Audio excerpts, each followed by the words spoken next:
vocês, boa tarde a todos.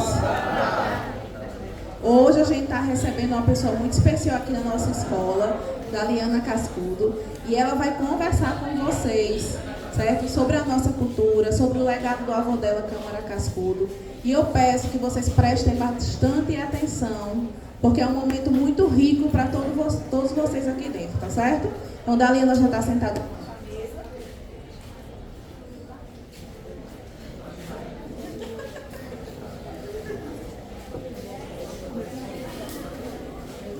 Oi.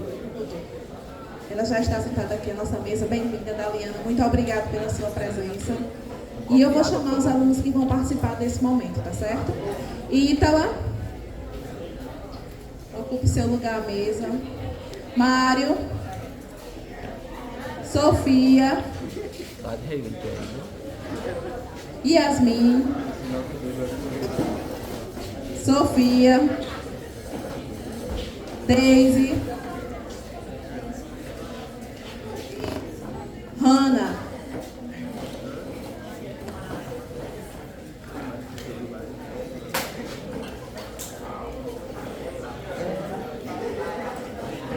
peço também a colaboração de vocês para evitar as conversas, tá certo? Prestem bastante atenção. Vou passar o microfone para Ítala.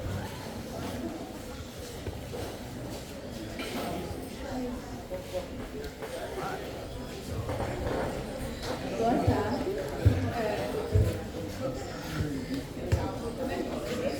Abre aí.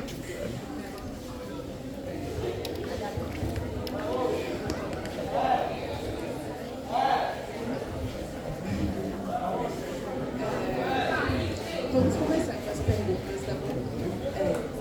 Em relação à obra de Câmara Cascudo, qual teria sido a obra que ele mais se esforçou para pesquisar e como ele teria realizado essa pesquisa? Boa tarde, gente. É um prazer imenso estar aqui e conversar um pouquinho com vocês sobre esse legado de Câmara Cascudo, que é meu avô. Ítala me perguntou qual foi a obra que ele demorou mais para fazer, se esforçou mais para fazer, né? E eu acredito que a obra que ele se esforçou mais para fazer foi o Dicionário do Folclore Brasileiro. Vocês imaginam uma pessoa sozinha fazer um dicionário, escrever um dicionário. Então ele diz no dicionário que levou 10 anos pesquisando para fazer esse dicionário. O dicionário teve a sua primeira edição em 1954 e tem cerca de 3.000 verbetes. E em vez de ser sobre língua portuguesa, como um dicionário, os verbetes falam de folclore. Então, aboio, alimentação, as superstições, tudo está contemplado no dicionário e é um livro de consulta. Então, qualquer coisa que você quer saber, você vai no dicionário e pesquisa especificamente aquilo que ele escreveu. Quando, em outros livros, ele detalha mais cada uma daquelas coisas que estão no dicionário. Mas, a meu ver, foi o dicionário que ele mais se esforçou para fazer. Vocês pensam que ele começou a pesquisar na década de 40, a gente não tinha internet, a gente não tinha quase biblioteca, e ele usa muito como fonte de consulta as cartas. Ele pergunta aos amigos, pelas cartas, as informações que ele quer. As viagens também eram difíceis de fazer. Então, ele recebe muita carta. A gente tem no nosso acervo lá do Instituto Câmara Cascudo 15.000 cartas que ele recebeu. E ele usa muitas cartas como fonte de consulta. É muito interessante. Então, eu acho que foi o dicionário do folclore brasileiro. Certo. Para você, qual seria o livro mais bonito que o seu avô escreveu? O livro mais bonito que ele escreveu, Ítala me perguntou. Eu acho que foi um livro que é diferente de todos, Ítala, chamada Canto de Muro. Canto de Muro foi o único romance, que ele chama de romance de costumes, que ele escreveu, cujos personagens eram insetos, pássaros, tudo que ele observa no canto de muro da casa que ele morava na época, e que ele transforma em personagens.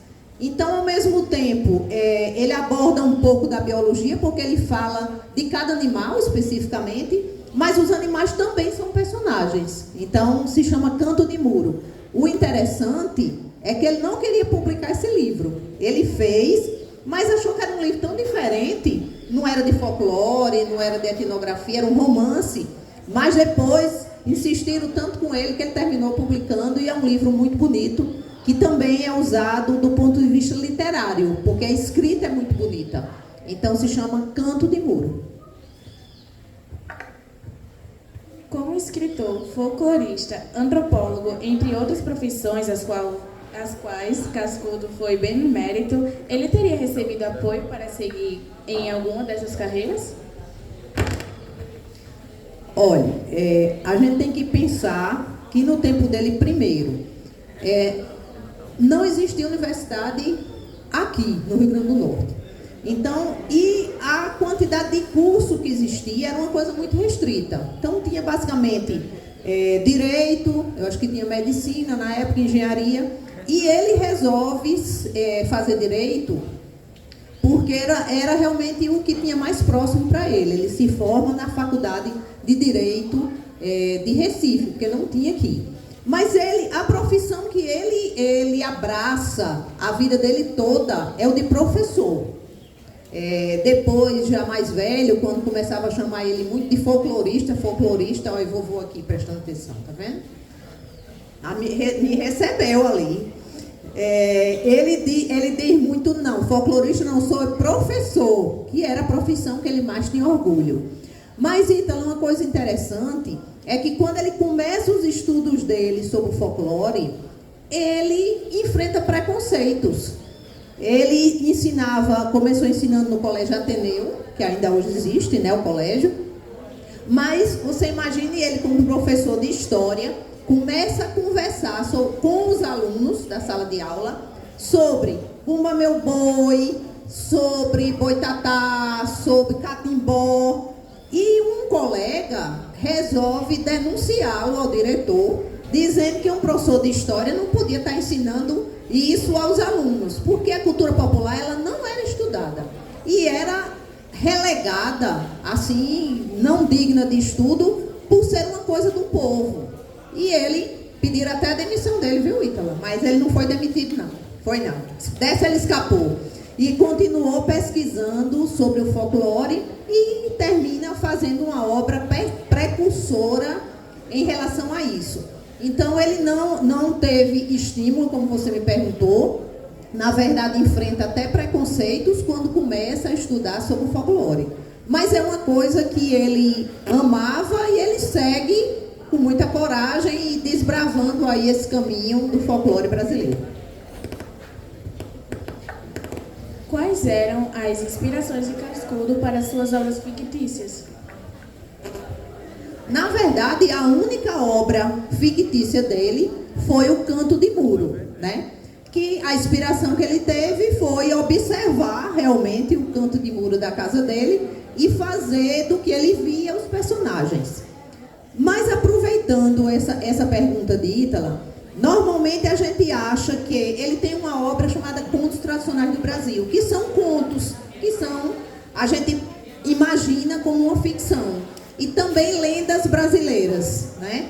Que a gente também imagina como ficção. Então, essas obras, Contos Tradicionais do Brasil e Lendas Brasileiras, nenhuma foi criada por ele. É interessante porque normalmente a gente tem na nossa mente que ele criou a história, né? Mas não, são todas histórias da tradição oral que são contadas e recontadas, e ele recolhe esses contos, ele registra, anota, e estão nessas duas obras, Contos Tradicionais e Lendas Brasileiras. Então, na verdade, a única ficção que ele escreve é Canto de Muro. Primeiramente, boa tarde, meu nome é Mário, aluno do nono A. E a gente vai fazer algumas perguntas. É uma grande honra receber você aqui, porque você carrega, né, o legado de Câmara Cascudo. Então, é um negócio bem massa que você está aqui, presente. E algumas das minhas perguntas são: quais foram os anos mais ativos da carreira dele e como é que ele conciliava o trabalho de pesquisa dele, porque ele pesquisava no cotidiano, no dia a dia, como é que ele conseguia lidar e conciliar as pesquisas dele com a vida própria pessoal dele, com a família e tudo mais? O menino já começou complicando, não foi? Ele perguntou os anos que ele foi mais produtivo, né? A primeira obra dele é em 1921. Como eu disse, ele foi professor a vida toda, então a profissão que ele exercia era de professor. Mas as décadas que ele produz mais são as décadas de 40 e 50. O Dicionário do Folclore Brasileiro foi escrito em 54, publicado, né, pela primeira vez. E ele era professor ainda, então ele continuava trabalhando, fazendo as coisas e ao mesmo tempo pesquisando.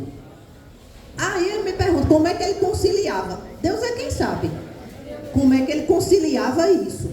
Porque continuava ensinando, né? Tinha uma rotina, já era casado, já tinha 2 filhos, então tinha toda essa rotina, mas continuava pesquisando também.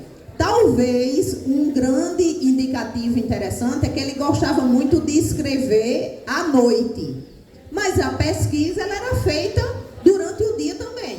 Então todo momento que ele tinha livre, ele procurava pesquisar e anotar o que estava pesquisando. E à noite era a hora que ele mais gostava de escrever. Ele achava que à noite era mais tranquilo, mais calmo, e era o momento que ele não estava trabalhando e escrevia. Mas a produção é tão grande que a gente não sabe como é que esse homem conciliou tudo isso, né? Homem, pelo amor de Deus. A próxima pergunta é: quando e como Cascudo desenvolveu seu interesse por ser escritor? Porque, assim, não é o mais tradicional no nosso dia a dia ser escritor. Isso demanda muita criatividade, muito estudo. Como é que ele desenvolveu esse interesse? Olha, eu acho que o grande start assim, na vida dele, para ele ter sido folclorista e escritor, não tem isso escrito em canto nenhum, mas é uma impressão minha, foi o sertão. Apesar dele ter nascido aqui, em Natal, os pais, Coronel Cascudo e Dona Ana, os dois, são de Campo Grande. E aconteceu uma coisa muito interessante na vida dele. Ele tinha mais 3 irmãos, ou seja, a família era de 4. Mas os outros 3, todos irmãos, faleceram novinhos, pequenos, de difteria, de croup. Então só ele ficou. Então você imagina uma família que tem 4 filhos, morre 3, fica 1. Então esse 1, ele diz isso nas memórias dele. Ele foi criado com o maior cuidado do mundo. Não podia sair, não podia tomar sereno, não podia, né? Não podia nada. Então ele aprendeu a ler, pronto, a leitura já entra para ele também de uma forma muito precoce, para substituir essas brincadeiras, né? Como quem diz assim, vamos aquietar esse menino aqui, né? Vamos deixar ele quieto. Ele diz, inclusive, que aprende a ler quase sozinho, com 6 anos, lendo uma revistinha chamada Tico Tico. Mas ele driblou isso. Como foi que ele driblou? Porque ele ia para o sertão, para Campo Grande, e lá ele fazia tudo que ele não podia fazer aqui em Natal. Chegava lá, ele tomava banho de rio, ele disse que caçava a ribação, olha que coisa engraçada, subia nas árvores. E ele diz também que no sertão ele começa a se atentar para todo esse imaginário que estava lá muito mais forte do que aqui, né, no litoral.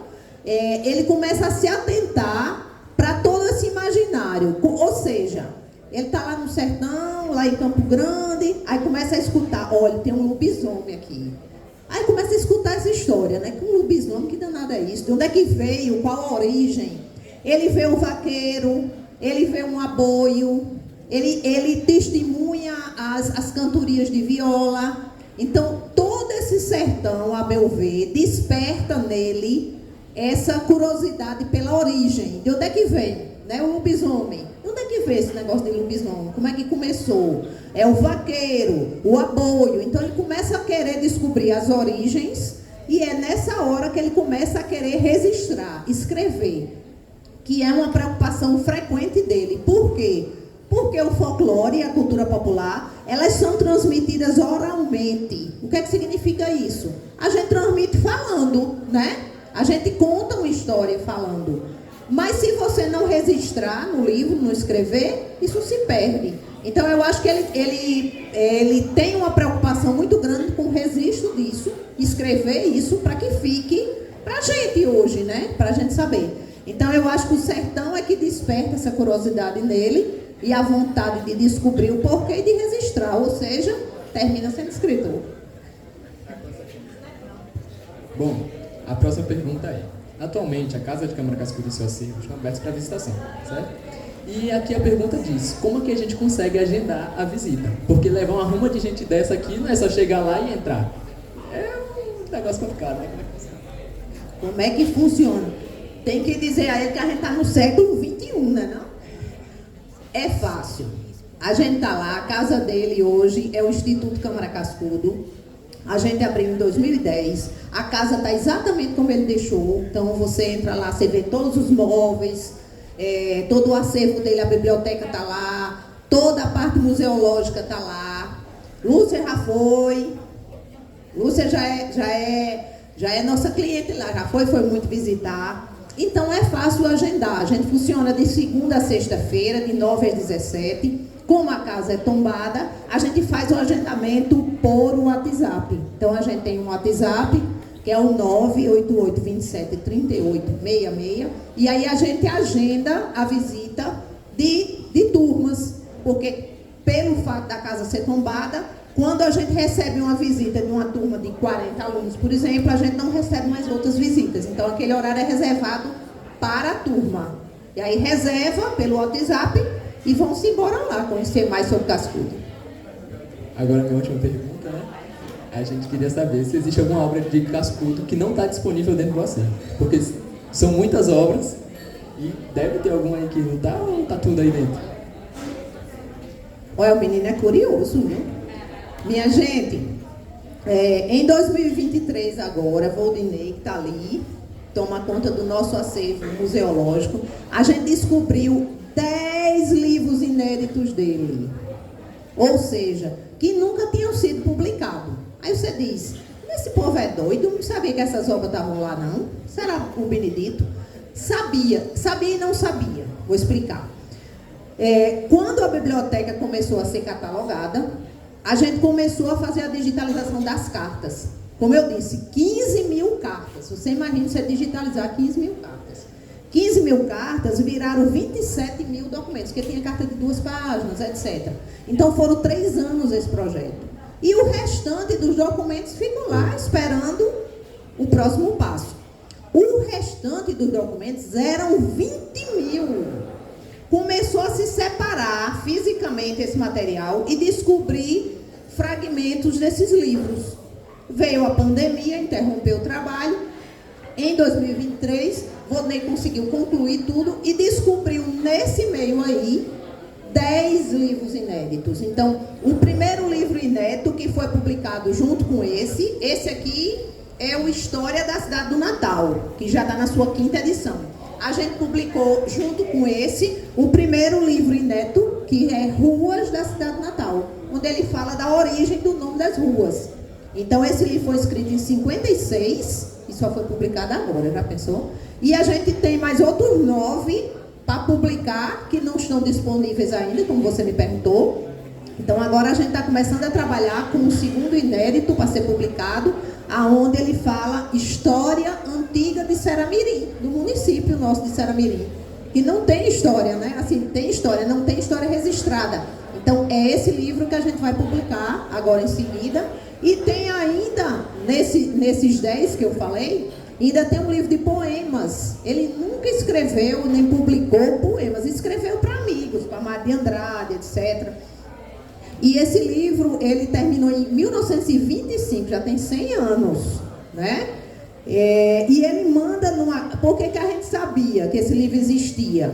Ele manda numa carta para Mário de Andrade dizendo: não, Mário, eu não sou poeta, eu não sei escrever poema. Eu escrevi os trabalhos, ele diz até o título, Caveira em Campo de Trigo, o nome do livro. Mas eu não vou publicar não, eu vou enterrar esse livro no inferno da biblioteca. E enterra tão bem enterrado que a gente levou 100 anos para encontrar, né? Mas encontramos, então a gente também vai publicar esse livro. Então, são esses inéditos que não estão... Só o primeiro está disponível, Ruas da Cidade Natal, mas esses outros a gente vai publicando de um por um. Boa tarde, meu nome é Sofia, aluna do nono C. Desculpa. Eu vou começar aqui as perguntas. Como Cascudo era no dia a dia? Ele gostava de contar histórias também?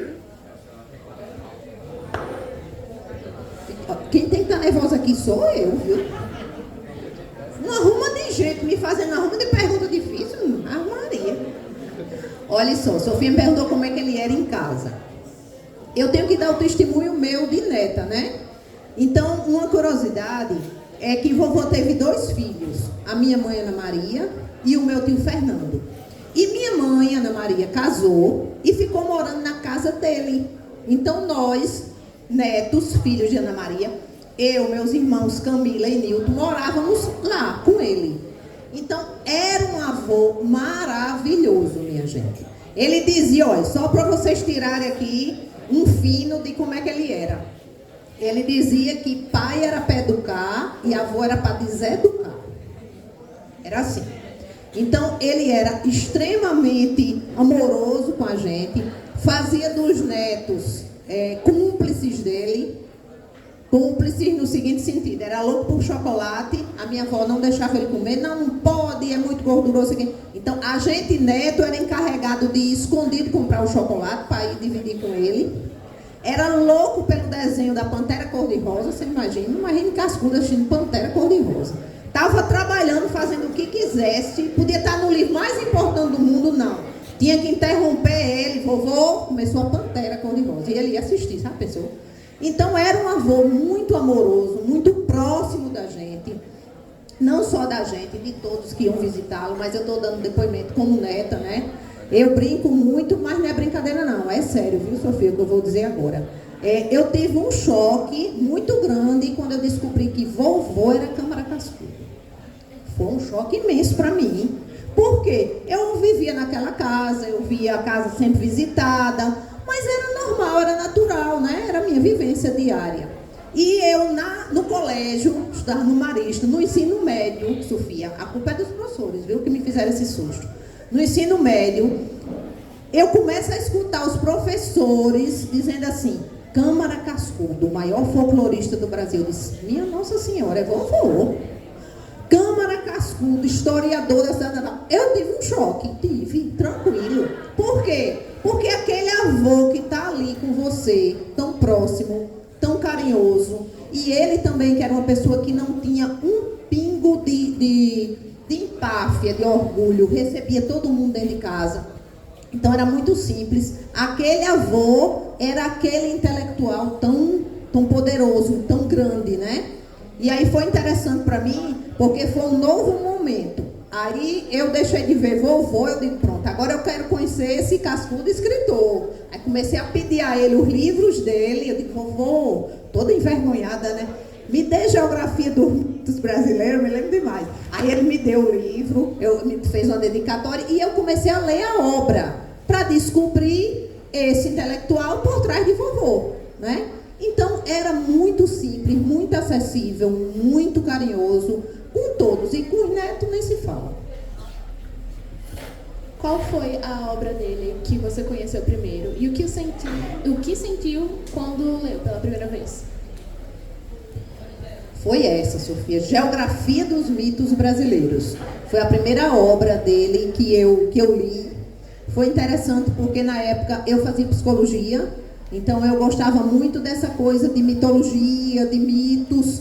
E foi muito impressionante ler e ver a erudição dele, né? A abrangência que ele dá na obra. E outra coisa que me deslumbrou muito na obra, além daquele estudo gigante, Geografia dos Mitos Brasileiros, ele simplesmente coloca nossos mitos, Saci, lobisomem, todos os mitos separados por região e por estado. Então é uma pesquisa gigante.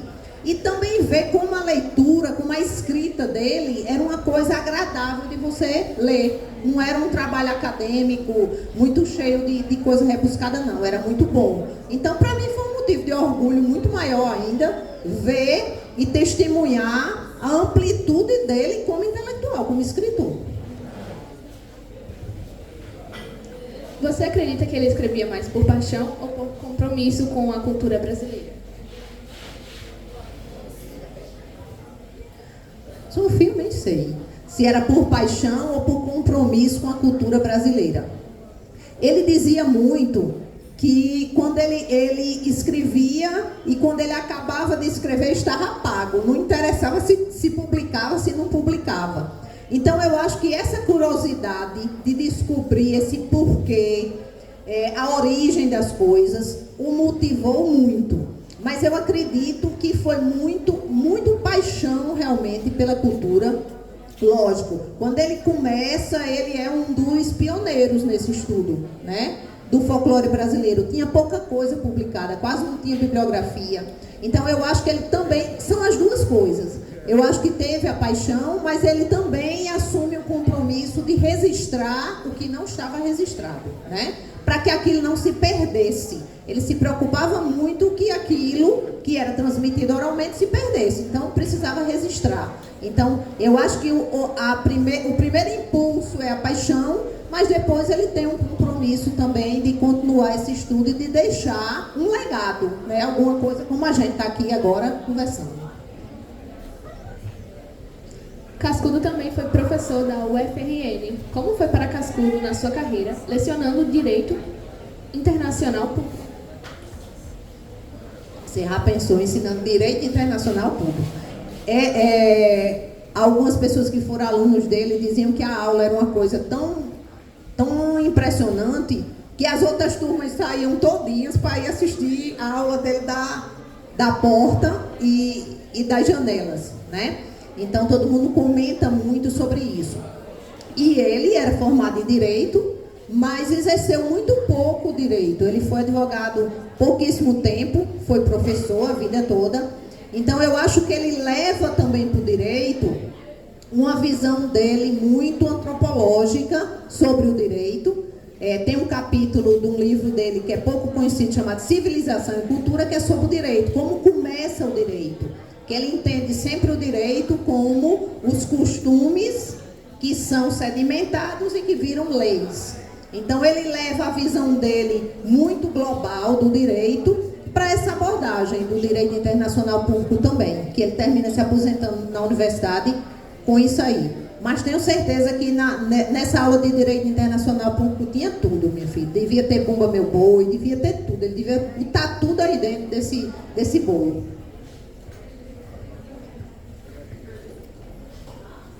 Olá, Daliana, boa tarde, é um prazer imenso me conhecer. Me chamo Yasmin, sou do 9º ano B e eu gostaria de saber qual das histórias ou lendas que ele registrou que você acha que ele mais gostou de registrar, qual era a favorita dele? Eu acho que as nossas lendas, Yasmin, nossas, eu digo, do Rio Grande do Norte, eram as favoritas dele. Eu acho que a lenda do Carro Caído da Lagoa de Extremóis, que é uma lenda muito nossa, característica, eu acho que é uma das favoritas que ele registra. Porque apesar do foco da obra sempre ser o Brasil, mas ele sempre puxa um pouquinho para o Nordeste e para o Rio Grande do Norte. Então, ao meu ver, seria essa. A lenda do Carro Caído da Lagoa de Extremóis, que está registrado no livro Lendas Brasileiras. Também gostaria de saber se ele tinha o costume de ouvir as histórias do povo e ouvir as pessoas, chegar e conversar diretamente antes de escrever.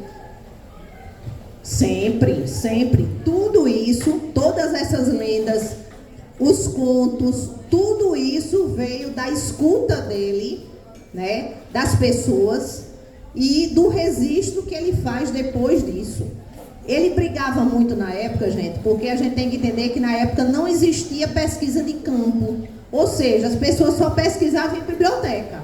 E quando ele escreve, ele sempre busca ouvir, essa pergunta que Yasmin me fez, ele sempre procura ouvir as pessoas que entendem, que ele depois começa a chamar de mestre. A gente hoje a gente ouve mestre da cultura popular, né? A gente ouve esse termo que não existia. Mas ele chama muito. Então, na hora que ele vai escrever sobre jangada, ele diz, não, eu tenho que ver a bibliografia, o que é que tem escrito, mas eu tenho que falar com o jangadeiro. Quem é que vai me dizer melhor do que o jangadeiro, né?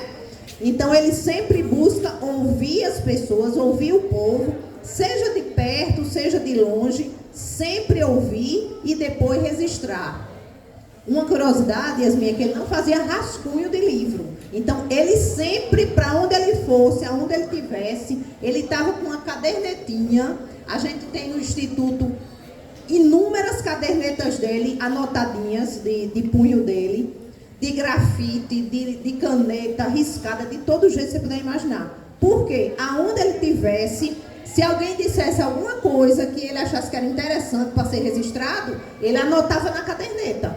Anotava. Então, haja caderneta, né, para anotar. Então, sempre ouvindo e sempre registrando. Por isso que a obra registra o que está na tradição oral e que ele transcreve para os livros. Eu também queria saber como você observa o impacto das obras de Cascudo hoje. E quem são os maiores leitores de Cascudo na atualidade? Eu acho que o impacto da obra dele hoje, na atualidade, ela vai muito de encontro a uma coisa que a gente entende como identidade, né? Como identidade nossa, identidade nacional, nossa, no nosso caso, brasileira, né? A gente pensar que quando ele começa a carreira dele nos anos 20, a grande referência que existia era a cultura de fora, era a cultura, na época, a cultura francesa, era a Belle Époque, né? Então, tudo que era bonito ser copiado era de fora, francês. Depois, quando a gente chega na Segunda Guerra, tudo que é copiado é dos Estados Unidos, é americano, né? E aí, ele começa a modificar isso e dizer, não, a gente tem que valorizar a nossa cultura, o que a gente tem, o que a gente come. Ele escreve uma obra chamada História da Alimentação no Brasil, a forma como a gente fala. Então, eu acho que o impacto maior da obra dele é contribuir para isso, para que a gente se identifique, tenha uma identidade própria, como brasileiro, como nordestino, como potiguar, e que somos únicos. A gente não pode estar o tempo todo copiando uma cultura de fora, que ela é boa para eles, né? Então, para a gente não, para a gente é a nossa. Quando ele faz o discurso de inauguração oficial da Universidade Federal do Rio Grande do Norte, em 59, é interessante que ele diz isso. A universidade, ela tem que valorizar, ressaltar, estudar a nossa cultura. Então, ele já dá um puxãozinho de orelha, né? Para que a gente olhe, valorize, se reconheça do jeito que a gente é, com os nossos costumes da nossa terra. Então, eu acho que essa é a grande contribuição que ele nos dá, que ainda hoje ela continua sendo muito útil. Você como neta, você que vivia com ele, você que sabia das coisas que ele gostava, como você acha que ele gostariam que as novas gerações, os adolescentes de hoje, essas pessoas que estão aqui, aprendessem com os livros e pesquisas que ele deixou? Olha, ele era muito atual. Por que eu estou dizendo isso? Ele, apesar de toda a idade que tinha, ele era uma pessoa extremamente aberta à modernidade. Então, eu digo brincando, mas eu acredito nisso, Yasmin. Ele hoje, com certeza, estaria aí com um blog aí, escrevendo na internet os artigos dele tranquilamente, usando as mídias sociais para se comunicar, por que não? E ele dizia uma coisa muito interessante. Ele dizia, quando os homens chegaram na Lua, em 69, e aí disseram, um repórter, só para provocar ele, disse, mas Cascudo, você ainda está estudando esse negócio de folclore, um negócio tão antigo, tão passado, né? Existe isso. Ainda hoje existe essa visão. Um negócio tão passado, o homem já chegou na Lua, já está moderno demais. A gente pode hoje usar esse mesmo preceito trocando, né? A gente já está na internet, a gente já está antenado. Não tem para que folclore. E ele responde muito interessante. Ele diz, realmente, o homem chegou na Lua, mas se você observar, quando ele chegou lá, ele pisou com o pé direito, que era para dar sorte, ou a superstição, né? E quando os astronautas voltam para a Terra, eles são aplaudidos com o quê? Com um gesto milenar que é o aplauso. Então, a gente continua usando as mesmas coisas, as mesmas superstições, os mesmos costumes antigos, apesar de toda a modernidade que a gente tem. Então, ele dizia muito, aonde existiu um homem, um ser humano, vai existir o folclore, com toda certeza. Então, ele também acreditava, uma coisa que hoje tem uma certa briga, vamos dizer assim, quem trabalha com folclore. A gente vê, por exemplo, as quadrilhas juninas, né? Modernas, diferentes, etc. E aí as pessoas criticam, não é igual ao que era, é diferente. Ele dizia muito isso, o folclore é dinâmico, gente. O ser humano, ele vai se transformando, ele vai se modernizando, vai se influenciando. Então, logicamente que essas tradições também sofrem influência da modernidade. Mas isso não deixa de tirar a beleza disso e isso não deixa de tirar a essência. Você veja, pleno século XXI, a gente está aí comemorando São João em todo seu apogeu, com todas as tradições, com tudo. Por mais que haja uma modificação ou outra, a essência do São João continua, né?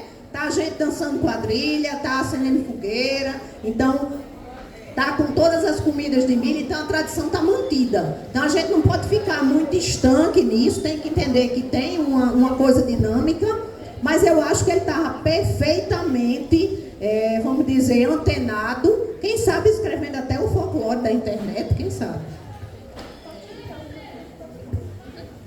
Olá, Deliana, boa tarde. Me chamo Sofia, sou do nono B.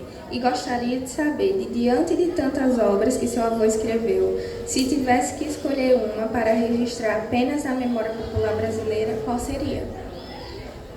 Eu acho que para registrar a nossa memória, eu vou fazer igual ao amigo dele, Carlos Drummond de Andrade, que dizia que você já consultou o cascudo? Ele perguntava. Na verdade, o cascudo que ele se referia era esse livro, o Dicionário do Folclore Brasileiro. Esse aqui, os meninos botaram aqui para mim. Então, eu acho que essa obra, o Dicionário do Folclore Brasileiro, ele é um grande apanhado, não apenas pelo volume da obra, mas pela abrangência que tem de cultura popular. Então, eu acho que a obra que sintetiza maior seria o Dicionário do Folclore Brasileiro, Sofia. Qual conselho você daria para alguém que deseja se aprofundar e escrever sobre a cultura popular brasileira? Que viva primeiro essa cultura, né? Ele tem uma ata de urna. Ata de urna, gente, são artigos de jornal que ele escreveu. Chamava-se Ata de Urna. Ele tem uma ata de urna muito interessante, onde ele diz assim, vá visitar uma feira popular. Aí ele começa a ata provocando, dizendo assim, você quer uma jarra egípcia? Você quer uma jarra antiga, totalmente rara, diferente de tudo? Se você quer, vá lá na Feira do Alecrim. Vá na Feira do Alecrim que você vai encontrar uma exatamente igual, né? Mas que está ali perpetuando uma tradição muito antiga, mas que está aqui, ó, do nosso lado. Então, eu acho que a principal coisa é fazer como ele fez. Pesquise o campo, né? Vá fazer o que a gente chama hoje de vivência, uma experiência. Veja o que a gente tem ainda de grupos folclóricos populares aqui no Rio Grande do Norte. Pouca gente sabe, Sofia, mas o Rio Grande do Norte é um dos estados que mais mantém, com duras penas, minha gente, sem apoio, sem patrocínio, lutando para que essa tradição seja mantida, mas que mais mantém os autos populares vivos. Então a gente ainda tem grupo hoje, tem Boi de Reis em Felipe Camarão, a gente tem São Gonçalo do Amarante, a gente tem pastoril também em São Gonçalo, muito tradicional, tem os congos de combate, então a gente tem um conjunto muito grande ainda de autos e de pessoas que vivenciam isso. Então, vamos viver a cultura popular para estudá-la, para ver o que ainda resta, o que tem, e a maneira de preservar, primeiro é conhecer, a gente precisa conhecer. E tem que fazer como ele, tem que sair do gabinete, tem que ir lá, ver onde a manifestação acontece. Eu acho que é viver. família costuma lembrar e celebrar o legado de Câmara Cascudo? Tá. Como a família costuma lembrar e celebrar o legado de Câmara Cascudo? A gente criou a maneira que a gente encontrou, inicialmente a minha mãe, de celebrar esse legado e de lutar pela preservação disso. Primeiro, minha gente, nenhum escritor, ele permanece se a obra não estiver disponível, não é verdade? Então, a obra tem que ser sempre relançada, tá acessível para vocês, ó, tá aqui, 2 obras, uma local, né?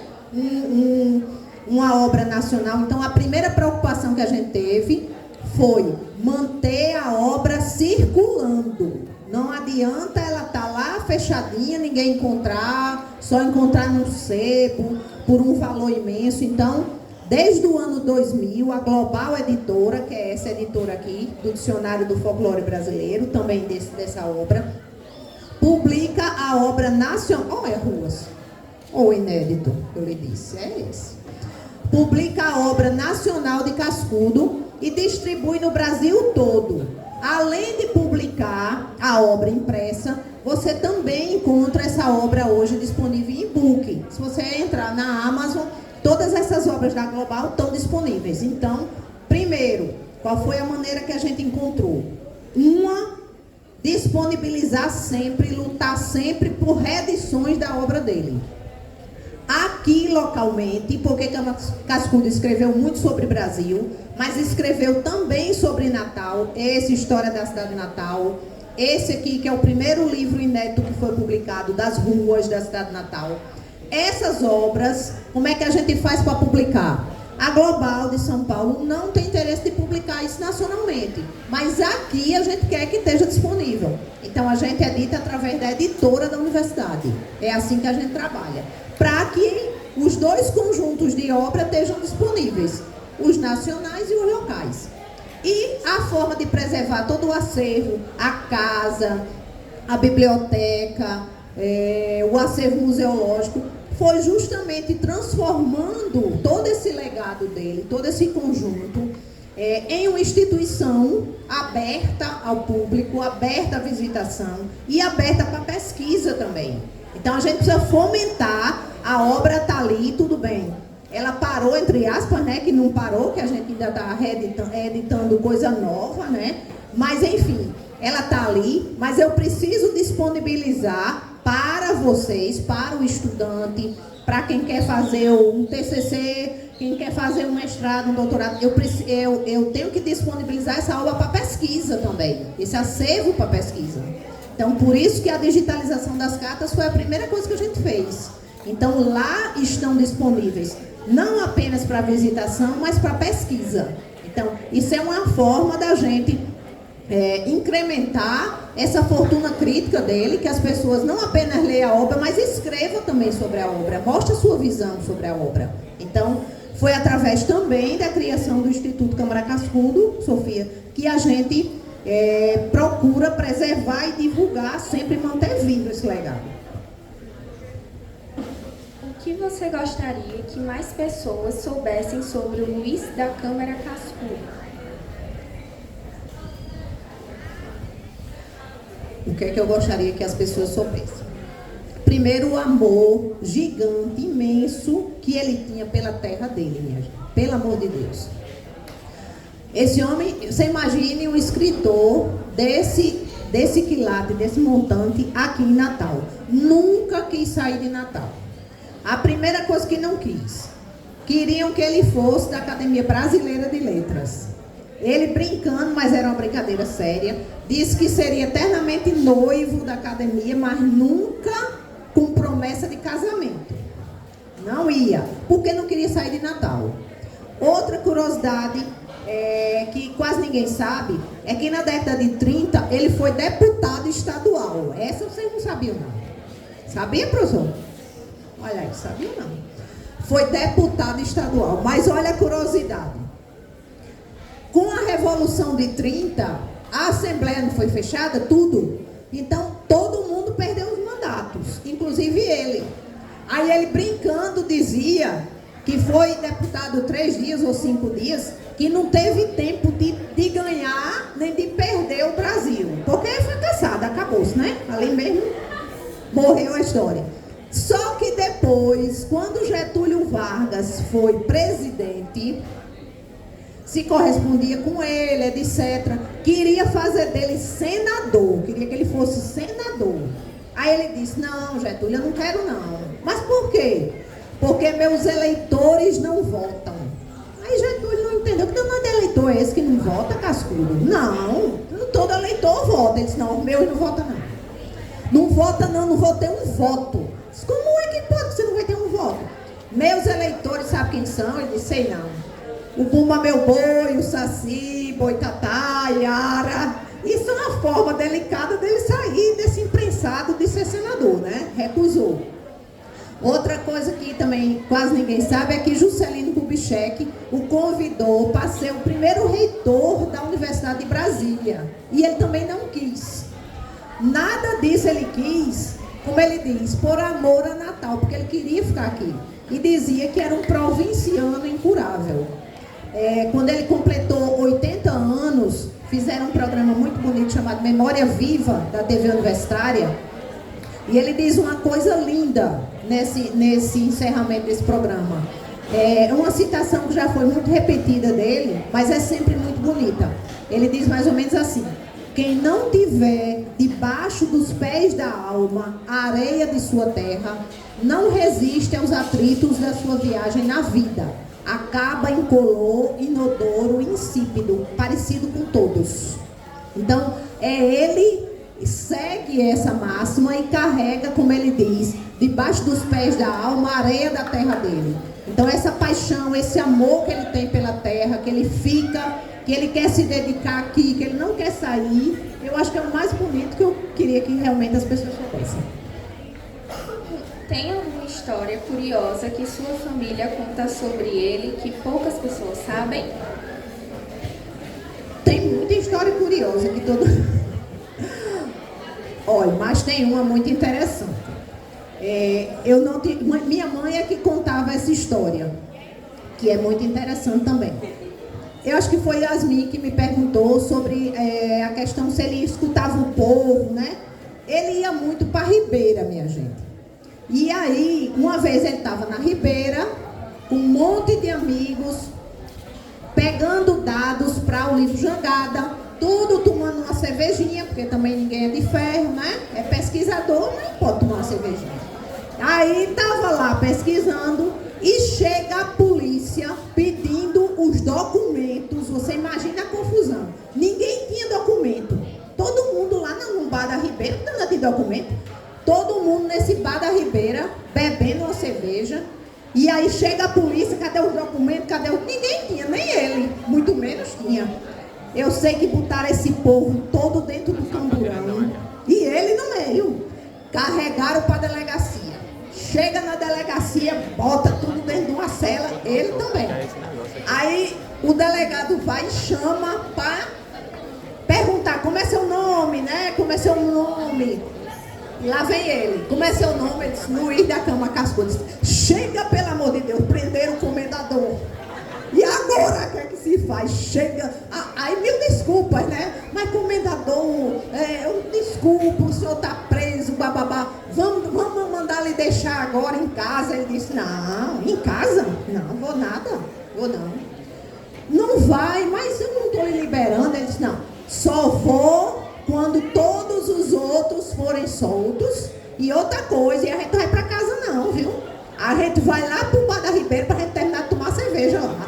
E realmente só foi, fez o delegado botar todo mundo de volta no camburão e levar de volta lá pro bar da Ribeira. Então assim era ele.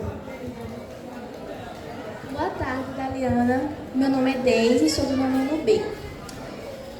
Se ele estivesse aqui hoje, o que a senhora acha que ele diria sobre a cultura brasileira? Eu acho que o que mais ele diria sobre a cultura brasileira é isso. É que a gente pare com essa mania de querer imitar culturas de fora e comece a ter um olhar mais amoroso, vamos dizer assim, com a nossa cultura. A gente é engraçado, a gente quer imitar de fora, e as de fora querem valorizar a nossa, né? Então a gente muitas vezes vê até pessoas que se destacam mais fora do que dentro do país. Isso é triste, minha gente. Isso é triste. A primeira valorização tem que ser da nossa cultura. Então eu acho que o que ele diria mais é: vamos valorizar a nossa cultura, incentivar a nossa, porque é nossa, e não imitar de fora.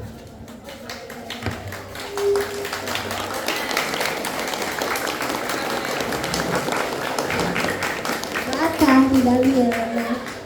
Algum livro de Câmara Cascudo foi criticado ou mal compreendido na época? Entendeu não? Algum livro de Câmara Cascudo foi criticado ou mal compreendido na época? Eu acho que a primeira obra dele, eu acho que sempre a primeira é mais difícil, né, gente? Eu acho. Eu acho que a primeira obra dele, que era Alma Patrícia, que não era um livro de folclore, viu? É interessante isso. Era crítica literária. E ele era muito jovem na época, ele tinha 20 e poucos anos. Quando ele escreve esse livro, Alma Patrícia, que na verdade ele escreve, são artigos de jornal que ele publicou sobre personagens intelectuais daqui do Rio Grande do Norte, escritores. Então, é um artigo sobre Ferreira Itajubá, é um artigo sobre Palmira Vanderlei, sobre os intelectuais e poetas nossos do Rio Grande do Norte. E ele publica a Alma Patrícia em 1921 e acredito que sofreu algumas críticas, não incompreendido, mas logicamente algumas críticas na época dele por estar escrevendo, né, por estar se aventurando nesse meio literário. E interessante é que só em 1939 é que ele publica a primeira obra de folclore, que se chama Vaqueiros e Cantadores. Na sua opinião, como está o cenário hoje em relação à valorização da cultura do nosso estado? Triste. Minha gente, é triste. É uma luta. Eu faço parte também da Comissão Norte-Rio-Grandense de Folclore. E como eu disse, a gente tem inúmeros autos de cultura popular que existem ainda e estão atuando. E que precisam sempre de apoio que nem sempre aparece. Existe uma lei criada, chamada Lei do Patrimônio Vivo. O que é que essa lei diz? Que seja um mestre de cultura popular único, uma pessoa só, ou seja um grupo, por exemplo, um grupo de pastorio, um grupo de congos, ele concorre, ele entra no edital, e ele passa a receber um valor financeiro, como se fosse uma pensão, uma ajuda mensal, para manter aquilo ali vivo. Por quê? Porque a maioria desses grupos, os componentes trabalham, minha gente, se viram, precisam pagar suas contas, precisam sobreviver. Então, manter o grupo, ele não pode parar de trabalhar para manter só de grupo, né, de apresentação, não. Ele precisa trabalhar e manter o grupo. Então, esses editais, eles eram para ser anuais, mas terminam não sendo anuais. Então, às vezes também é uma lei estadual. Então, às vezes também o Estado demora muito a pagar isso mensalmente, para que o grupo se mantenha. E uma coisa também que a gente vê muito, né? Sem criticar e ao mesmo tempo já criticando, né? Porque o que eu vou dizer agora é uma crítica. A gente não tem nada contra. A gente tem milhões de shows que a gente tem Carnatal, a gente tem São João não sei aonde, patrocinado pela prefeitura, pelo governo. Aí a gente paga para alguém de fora, né, vir fazer um show aqui, de 1 milhão assim, né, pagou 1 milhão. E outra, e eles só fazem quando recebe antes, um antecipado, E ou o grupo nosso, o nosso cantor, o nosso grupo de cultura popular, ou ele não tem nem vez, às vezes ele abre um show inicial, e o que ele recebe não é 1/10 do que você está pagando para aquele que vem de fora. Então, é aquela história. Para receber R$1.000, minha gente, a luta é grande, viu? A luta é grande. Então, que a gente tenha também esse olhar para a nossa cultura. Então, a coisa tem que ser, a gente tem que trazer o de fora, sim, o de fora atrai, eu concordo, mas essa disparidade, ela é muito injusta. E ela que faz o grupo terminar morrendo, porque não tem condições. Então, é nisso que a gente tem que ter um olhar mais apurado, em relação a isso. Acabou! Calma, gente. Excelente palestra, né? Todo mundo se envolvendo. Nesse exato momento, a professora Lúcia vai com a palavra. Ninguém se levanta ainda. Volta, por favor. Professora Lúcia. Gente, é uma alegria, é uma honra tê-la na nossa escola, que é a direção. Também, antes, eu quero agradecer a presença da nossa coordenadora, mediadora de leitura, que a oferece, Rosa Magda, que é um aprendizado, que esse aprendizado, eu até estava sendo ela, que eu conheci a Casa de Câmara Cascudo através desse trabalho de paz com a minha amiga Maria do Carmo, levanta, estamos nós, né, estamos nessa biblioteca e muito feliz. Eu disse, a diretora nova, a primeira gestão, agora em janeiro, vamos trazer a representante do nosso maior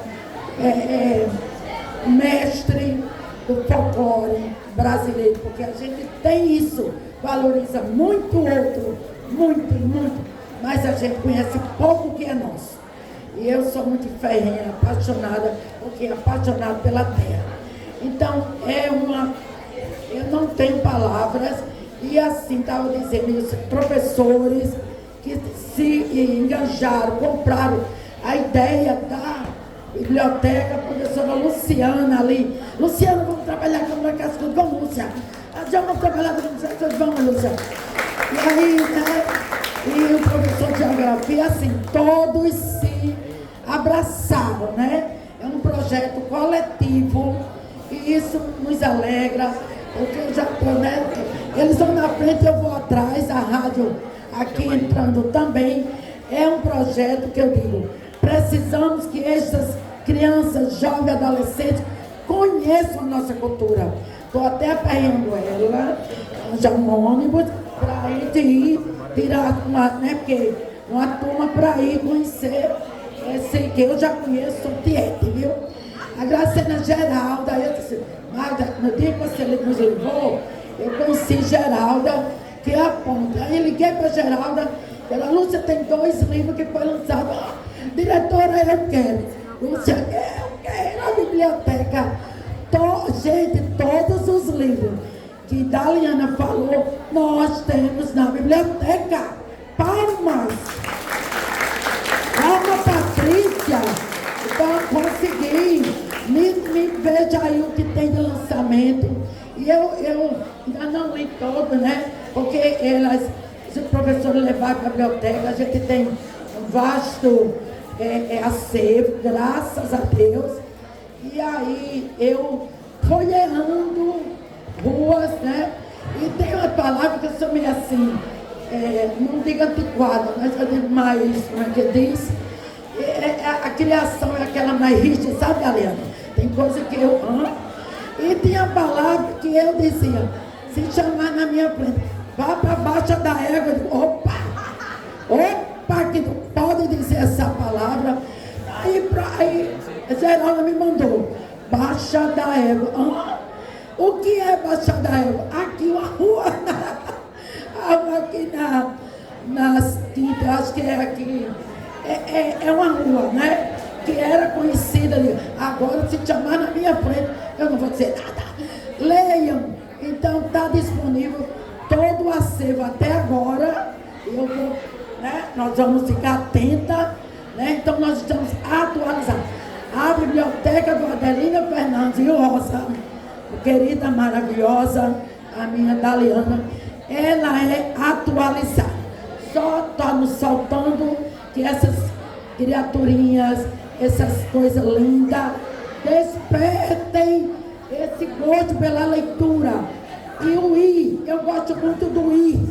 Vá, veja, se aproxime. Então, é maravilhoso. Eu não tenho palavras. Eu disse, esse foi uma ideia do Foco de Agosto, da Câmara Cascudo.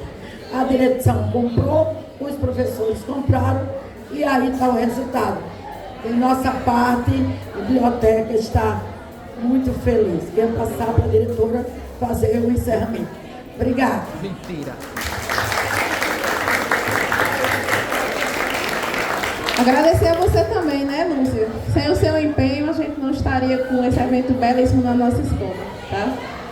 Antes de a gente se despedir de você, se despedir dos meninos, a gente tem uma pequena lembrança da escola, feita pela nossa artista Heloísa. Vem aqui, Heloísa, por favor.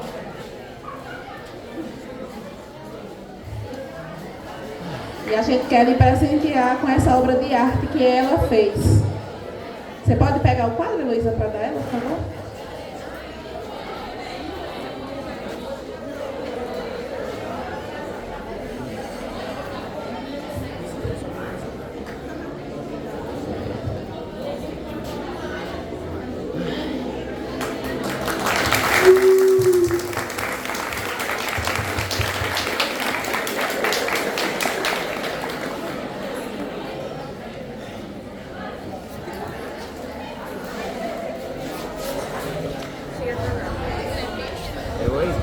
E mais uma vez, Daliana, em nome da nossa equipe, agradecemos a sua presença aqui na escola, né?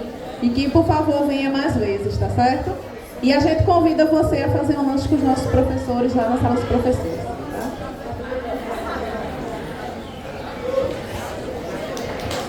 Palmas, pessoal! Gente, não esqueça das fotos, o pessoal da rádio.